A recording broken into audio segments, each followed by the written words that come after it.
Let's see here, 2 seconds.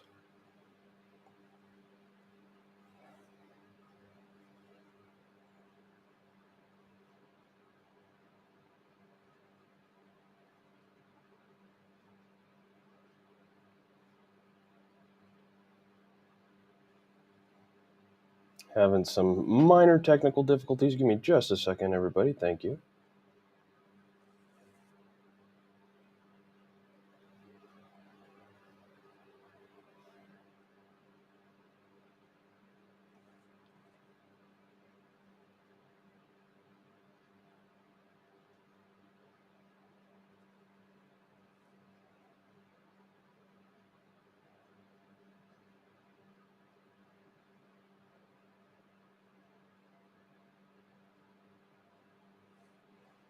Thank you. Appreciate your patience, guys. Give me 2 seconds here. We're getting this all taken care of.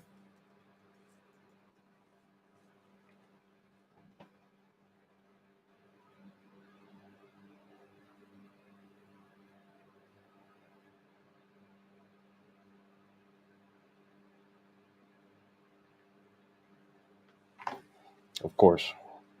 Another 2 seconds. Let's see.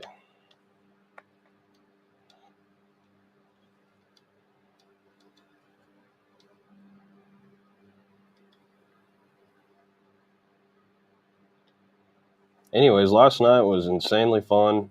The gala was a super memorable time, guys.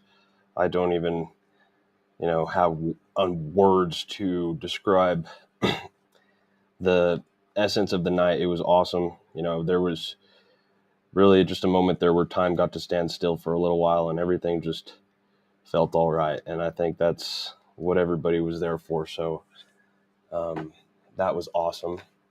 Give me 2 seconds. I'm trying to make sure my Instagram stream gets on too. Got to be fair to all the platforms here.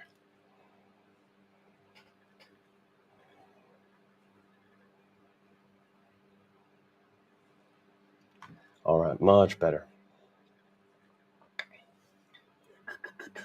Cool. We're on. All right. Good evening, everyone. It's Dr. Joaquin Acosta, passionate CEO of Pharmtrue, and your dedicated host for tonight's Know Your Pharmacist live stream. As we connect tonight, guys, I'm filled with both excitement and gratitude to collaborate with each of you on this enlightening journey through the dynamic world of pharmacy and health. Tonight, we're diving deep into some captivating topics that promise to both educate and inspire, from the brave pharmacists in Kansas City taking a stand for their rights, segueing that into some of the emotional play of what the role of social media has these days. And we'll talk about a 2021 example of GameStop and how that shook Wall Street. And let's just see, where pharmacy can actually go, right? Anyways, here to brainstorm, dissect, and understand these events together, guys. Our commitment to knowledge doesn't stop there. We'll also be exploring the intuitive power of our gut instincts, the therapeutic potential of cannabis in sleep disorders, and the adrenaline pumping spectacle of the Topless Night at Vado Speedway Park. I genuinely believe that when we come together, share, and collaborate, we create a community that's both informed and empowered. And that's what tonight is all about, a shared journey of discovery, understanding, and growth. Big shout out to our esteemed sponsors who make this all possible: Pharmtrue, High Horse, the Trichome Alliance, and Vado Speedway Park. Their unwavering support amplifies our mission and brings us closer to our goals. So whether you're a regular viewer or joining us for the first time, I'm thrilled to have you here. Let's make tonight's episode not just interesting, but truly transformative. Together, we'll explore, learn, and pave the way for a brighter, healthier future. Let's get this thing started, guys. Shouting out and commemorating, the Kansas City pharmacists working for CVS that walked out. Let's talk a little bit about that. I'm an ex-CVS employee. I, as an entrepreneur, definitely am not necessarily the cookie cutter corporate kind of guy. In the first place, there's a lot of valuable lessons to learn from that environment. However, right, as many in the pharmacy industry already know, that environment is pretty dang cutthroat. And,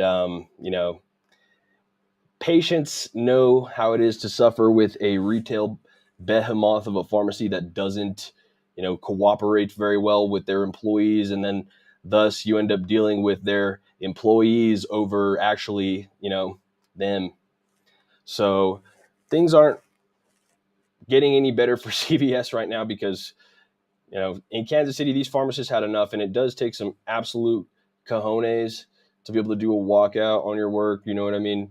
That's literally, right, putting your entire job on the line and things like that. So people don't do these kinds of things every single day. And this is not, granted, maybe this is a way to get a message across. And I think, that's inspiring and brave. I'm not, telling people to do what, with whatever that may be. People are going to do as they do. And I'm not really going to bash our, local CVS. Everybody has their different experiences for sure. But, understandably so, CVS and Walgreens as well have, dialed in exactly how to, get the maximum value out of their human employees as possible. And really, they don't necessarily care about anything else.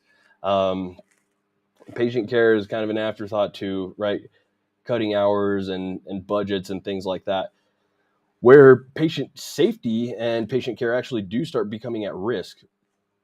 That's the weird part. So, these pharmacies, giant corporate chains that are vertically and horizontally integrated, have, perfected the art of that. And, where they have also created some, issues because they still have to deal with the older generation of pharmacists that may not be very, tech savvy, this, that, or the other, that really, really, hinder their business operations. Because, right, not necessarily that making it the younger employees are going to be faster and things like that, but exactly, you can't necessarily get rid of the older employees as such. And those older employees may be making, way more than obviously the starting employees, which is totally fair. It's just truly just is a seniority game based on tenure and things like that. And those are all cool. But then you really look at the output and the value there. It's just like, well, okay, you can't necessarily fire someone that's been with you for 30 years that might be actually truly slowing down on output. And all of a sudden, you're, yeah, exactly, doing these other things. And the way that pharmacy has created that world for itself, retail pharmacy with the big behemoths, that's how they operate their business, right? All about those pharmacy hours, pharmacist hours. They don't get to just have their selection on the best pharmacist, right, by any means. And, retail pharmacists deserve better, right, as well as technicians and all employees in those stores, just because, especially, like, look at this right now. It's not even, flu season's not even started yet. So that means these guys are barely getting those shots in, like the COVID shots and flu shots and whatever it is, they are just overwhelmed already, overrun. I've talked to people, and whatever CVS is deemed to be, working with one pharmacist and one tech all day, doing, 300-400 scripts or expected to, and man, and the registers and the phones and, right, these things become insane when you've got, people working in the back, running around like chickens. And, yeah, there's no end in sight. So check this out, right? Looking at the grievances of the 12 Kansas City area CVS pharmacy or CVS locations that closed Thursday and Friday because the pharmacists in charge there staged an organized walkout, calling in sick to protest recent corporate decisions. One pharmacist who spoke to the Star on the condition of the anonymity because they said speaking to the media without permission results in automatic termination at CVS. So exactly. So, your hands are tied as obviously employees, which is totally fair. But in the pharmacy world, it's a vice grip, man. It is an absolute vice grip. So, voicing this out for those who haven't heard about these kinds of things and stuff, you are not alone, right? That is absolutely true. And these guys, are stepping up and putting it all out on the line right now. So among the grievances, CVS cut the number of working hours per week a pharmacist can have a technician, pharmacist assistant on hand. We're open 64 hours a week. I'm only allowed help for 20 of these hours, the pharmacist said. Means 44 hours out of the week, pharmacists working entirely alone, filling scripts, answering phone calls, talking to doctors, waiting on walk-ups. It's like running a McDonald's with just one person. Seriously, think about that, though. It really is, and that is not safe. That is not safe where you expect, one person to go and do that, right? I had, starting, MVP, we at least had me and another guy that started off. And granted, as a business owner, every single day that ends in Y is a work day. And that's totally understood. You're always working, but really, like, you even see it more, when it's your license on the line as well as your business, that, it's not okay, right, to be verifying prescriptions that you're filling, that you're typing. They're, especially when you're tired, when you're at the end of your week, when you're in a hurry, these things all of a sudden will start to catch up. And you've got to have systems in place there. And CVS has created a system to, get the most out of the least, but it has actually right now started to backfire. So again, the stores inside Target, there are different locations as well. So maybe they might be smaller hours and things, but again, look at how this really becomes, because pharmacies are on every corner. We are unsung essential heroes all the time, working their tails off everywhere. But, people are at a tipping point there, and it's fair, to feel that way. And there's not a lot you can do about it, but, joining in on the conversation, supporting these guys out in Kansas would be a really, really valuable thing to do. Definitely. And see where maybe, the pharmacy world can make a little bit of a change right now, right? This needs to be shared and spread. So you guys in the pharmacy industry definitely need to please do that. All right. So kind of wanted to segue that there into our tech talk, just kind of about the power, right, of, what social media really can be. And looking at that, I mean, do you know what happened with the GameStop story with Reddit? And this was, like, granted, a little while ago, back in 2021, but Reddit was able to literally pull off, literally a short of a stock, and a bunch of people got, rich off of GameStop really quick, which is whatever. But the interesting thing there was just the power of that group. People wanted to see some of the same things with digital currency and crypto and some of that stuff, but just using this power for things like social change, like the pharmacists in Kansas City that are protesting. How do those kinds of pharmacists and technicians and staff connect with each other, right? Things like Reddit, Reddit to go out and have express your feelings anonymously in a different place.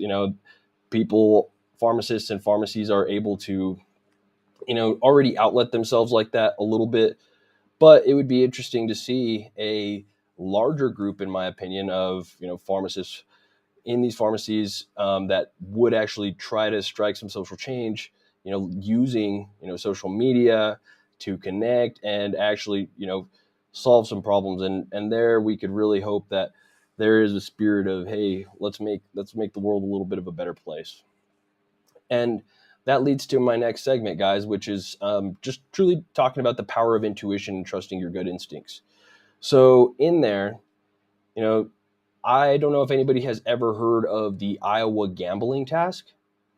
Well, it's very interesting. So I want to talk to you a little bit about the science of the Iowa gambling task. Participants get, 4 stacks of cards on a computer screen, and each time they turn a card, they either get a monetary reward or a penalty. 2 of the decks tend to offer relatively large rewards, but even bigger penalties, meaning that over many turns they will lead to a loss.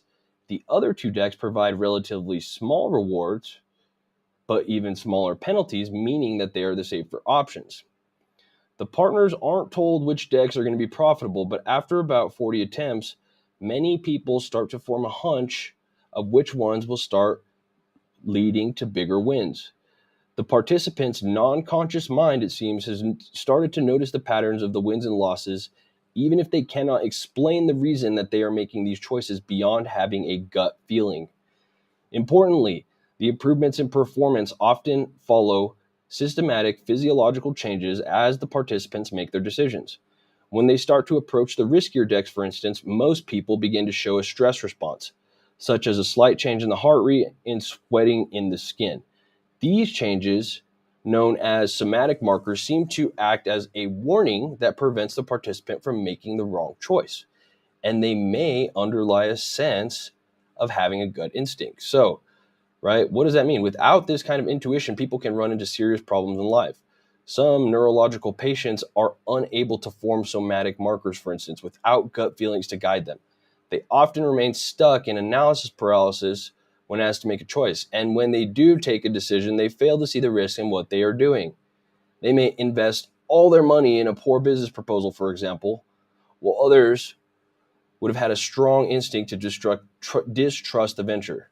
So again, such observations, such that our intuitions are an essential part of our decision-making toolkit, and that is interesting. So, there's all kinds of different studies, guys, like on intuition and how we understand that subconscious mind and where to trust your gut.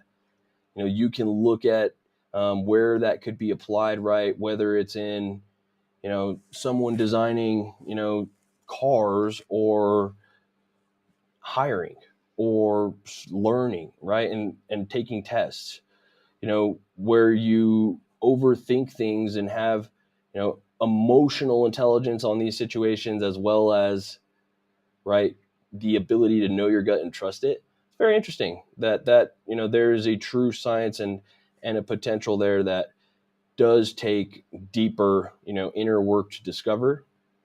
But I think it's very important to always touch on that, So always, trust your gut. Don't overthink things too much. And I know that sounds so much easier said than done, but there might be some value there that you never give yourself credit for. Again, moving on in our herbal wellness corner, guys, it's going to be a nice quick touch talking about cannabis use in patients with insomnia and sleep disorders. Different, obviously, overarching studies on this. And I had some conversations last night at the gala that were important to me, that I've had multiple times with people that are on, over-the-counter sleep medications or prescription sleep medications that want to get off it. Well, the data right now doesn't necessarily support, THC as a sleep agent, or CBD, obviously. But anecdotally, I've seen CBD and melatonin have a great effect. I've seen the CBD and THC have a good effect together. This is a study from Canada last year looking at, how cannabis may help sleep disorders, where, pharmacists can, help with the data collection and be a part of this. So this one was a hybrid farm community pharmacy in Canada, and they were looking at patients who were using medical cannabis for sleep disorders. And so pretty much just interesting. And I mean, that's the discussion that, causes after that, because it's like, what causes, sleep problems? Maybe anxiety, right?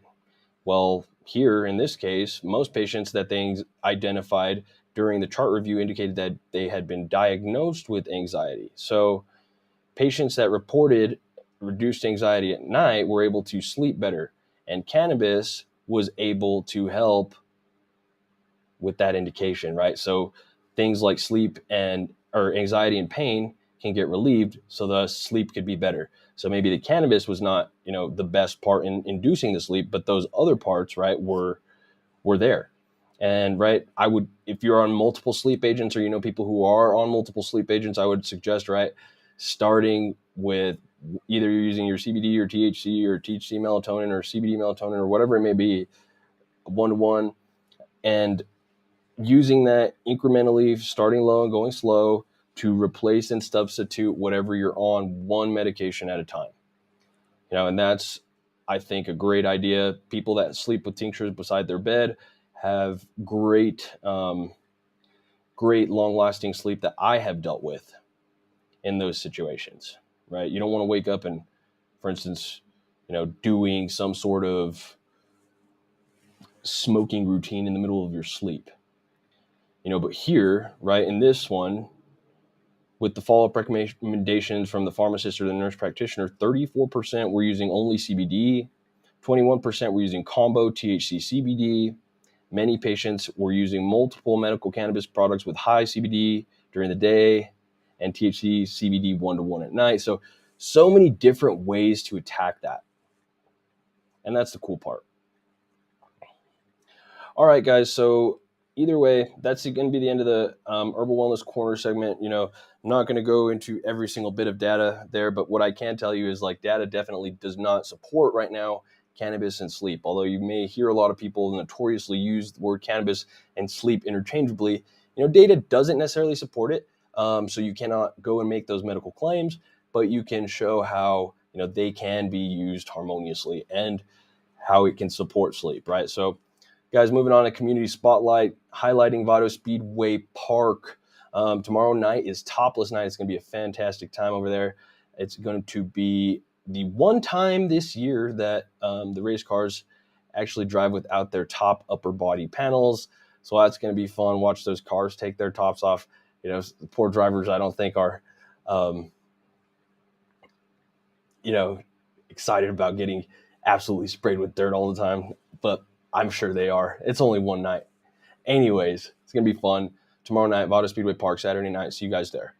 Last thing I was going to talk about here, actually, as we talk about our Men's Health Minute, is driving and the health implications on driving. So I thought this was interesting because this, obviously makes sense, but just wanted to make sure that, we do talk about it for those who are regular longer drivers and commuters and things like that. But, this study definitely was showing a correlation between driving and unhealthy lifestyles and health outcomes, right? Being, whatever health related behaviors that may be: smoking, alcohol abuse, diet, physical activity, sedentary behavior, sleep, or obesity, general quality of life, general health, psychological distress.